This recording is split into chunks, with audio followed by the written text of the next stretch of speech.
Hello, నేను మీ CS రావు.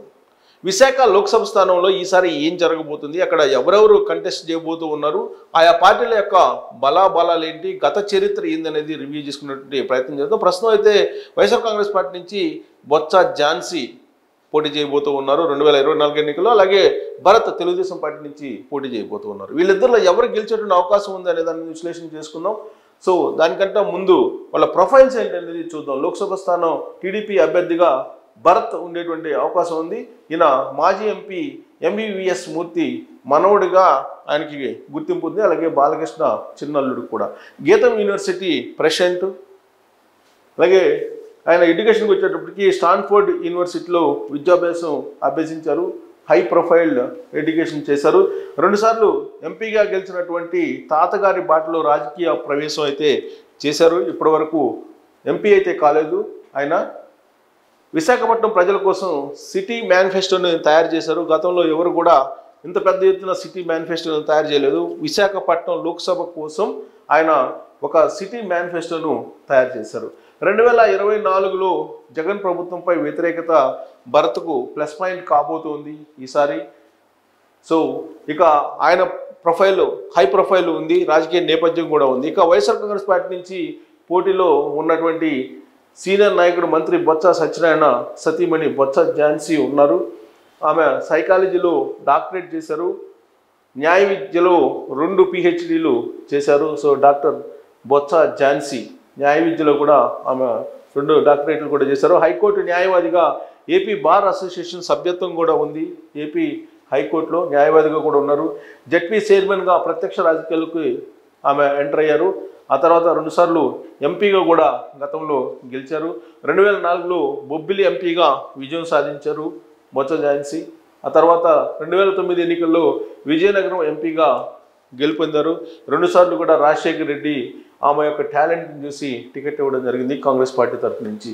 So Vizianagaram నుంచి లోక్సభకు ప్రాతినిధ్యం వహించినటువంటి తొలి ఎంపీగా కూడా మహిళా ఎంపీగా ఆమెకి పేరు ఉంది.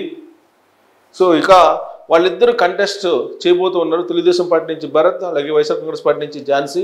సో వాళ్ళిద్దరిలో ఎవరు గెలిచేటువంటి అవకాశం ఉంది విశ్లేషణ చేసుకునే ముందు గతంలో 2004 ఎన్నికల్లో ఎన్ని ఓట్లు వచ్చాయి ఏ పార్టీకి, అలాగే ఆ తర్వాత ఎలక్షన్లో ఎన్ని వచ్చాయని చూద్దాం. 2004 ఎలక్షన్ చూసుకుంటే అక్కడ కాంగ్రెస్ పార్టీ నుంచి నేదురుమల్లి జనార్దన్ రెడ్డి మాజీ సీఎం ఆయన పోటీ చేశారు. ఆయనకి 54.27% ఓట్ బ్యాంక్ లభించింది. తెలుగుదేశం పార్టీ నుంచి డాక్టర్ ఎంవివిఎస్ మూర్తి అంటే ఇప్పుడు ప్రస్తుతం పోటీలో ఉన్నటువంటి భరత్ వాళ్ళ తాత, ఆయనకి 40% 40.75% వచ్చింది ఓట్ బ్యాంకు. సో వాళ్ళిద్దరికి వచ్చినటువంటి ఓట్ బ్యాంకు. అలాగే బీఎస్పీకి కూడా వచ్చే 1.73, ఇండిపెండెంట్కి 1.14, సమాజ్వాదీ పార్టీ 0.59, ఇండిపెండెంట్గా మరొకరికి 0.59. తర్వాత ఇక్కడ మొత్తం అంటే ఇతరులు అనుకొని వేసుకోవచ్చు అందరూ కూడా. సో ఆర్జేడీ ఉంది, ఇండిపెండెంట్ ఉంది. బట్ మెజారిటీ చూస్తే కనుక ప్రధానమంత్రి కాంగ్రెస్ అలాగే తెలుగుదేశం పార్టీ 2004లో చూస్తే కనుక మెజారిటీ 130,571 వచ్చింది. అంటే దాదాపుగా ఆ ఎన్నికల్లో 17.92 గెయిన్ అయ్యారు. అంటే ఓట్ బ్యాంక్ కాంగ్రెస్ పార్టీ ఆ ఎన్నికల్లో గెయిన్ అయింది. సో ఇక 2009 ఎన్నికలకు వచ్చేటప్పటికి ముక్కోడు పోటీ జరిగింది. ఆ ఎన్నికల్లో కాంగ్రెస్ నుంచి దగ్గుబాటి పురంధరేశ్వరి పోటీ చేశారు. ఆమెకు 36.43% ఓట్ బ్యాంక్ వచ్చింది. అలాగే ప్రజారాజ్యం పార్టీ నుంచి పల్లా శ్రీనివాసరావు పోటీ చేశారు. 29.85 వచ్చింది. టీడీపీ 3వ ప్లేస్కి వెళ్ళిపోయింది. డాక్టర్ ఎంవివిఎస్ మూర్తి 3వ ప్లేస్కి వెళ్ళిపోయారు. 22.04 వచ్చింది. ఎల్ఎస్పీకి వచ్చేసరికి 3.89, బీజేపీ వచ్చేసరికి 3% మాత్రమే వచ్చింది. సో ఇక్కడ Congress party majority Purandeswari majority 66,686 majority తోటి ఆమె గెలుపొందడం కూడా జరిగింది. ఆ ఎన్నికల్లో 2009 ఎన్నికల్లో ముక్కోణ పోటీ జరిగినప్పుడు. ఇక 2014 ఎన్నికల్లో బీజేపీ నుంచి ఖమ్మం పార్టీ హరిబాబు పోటీ చేశారు. 48.71% ఓట్ బ్యాంక్ వచ్చింది. ఒకేసారి ఆ ఎన్నికల్లో 45% ఓట్ బ్యాంకు గెయిన్ అయింది. దాదాపుగా బీజేపీ 46% దాదాపుగా గెయిన్ అయింది ఒక్కసారిగా. వైఎస్ఆర్ కాంగ్రెస్ పార్టీ నుంచి విజయమ్మ రాజశేఖర్ రెడ్డి సతీమణి ప్రస్తుతం సీఎం జగన్మోహన్ రెడ్డి వాళ్ళ మదర్ పోటీ చేయడం జరిగింది. ఆ ఎన్నికల్లో ఆమె 40.94 ఓట్ బ్యాంకును పొందడం జరిగింది. కాంగ్రెస్ పార్టీ బొలిశెట్టి సత్యనారాయణ పోటీ చేశారు, 4.35%. సో రాష్ట్రం విడిపోయిన తర్వాత జరిగిన తొలి ఎన్నిక ఇది. సో బీఎస్పీ తరపు నుంచి 1.28, జేఎస్పీ నుంచి 0.5, నోటా నుంచి 0.5. సో టోటల్గా మెజార్టీ 90,000 మెజార్టీ తోటి అప్పుడు ఖమ్మంపాటి హరిబాబు బీజేపీ అత్యధిక మెజార్టీ 90,000 మెజార్టీ తోటి గెలుపొందడం జరిగింది. సో దీన్ని బట్టి చూస్తే అక్కడ వైజాగ్లో ఏ పార్టీనైనా ఆదరిస్తారని చెప్పి మనకు అర్థమవుతుంది. 2019 ఎన్నికలు వచ్చేటప్పటికి వైఎస్ఆర్సీపీ నుంచి ఎంవివి సత్యనారాయణ 35.24%, టీడీపీ భరత్ పోటీ చేశారు. అంటే ప్రస్తుతం కంటెస్ట్లో ఉన్న టీడీపీకి నెక్స్ట్ ఎలక్షన్లో కూడా ఆయన 34.89, జేఎస్పీ జనసేన పార్టీకి లక్ష్మీనారాయణ, వివి లక్ష్మీనారాయణ అంటే JD Lakshminarayana alias JD Lakshminarayana 23.3 వచ్చాయి. బీజేపీకి 2.73 వచ్చింది.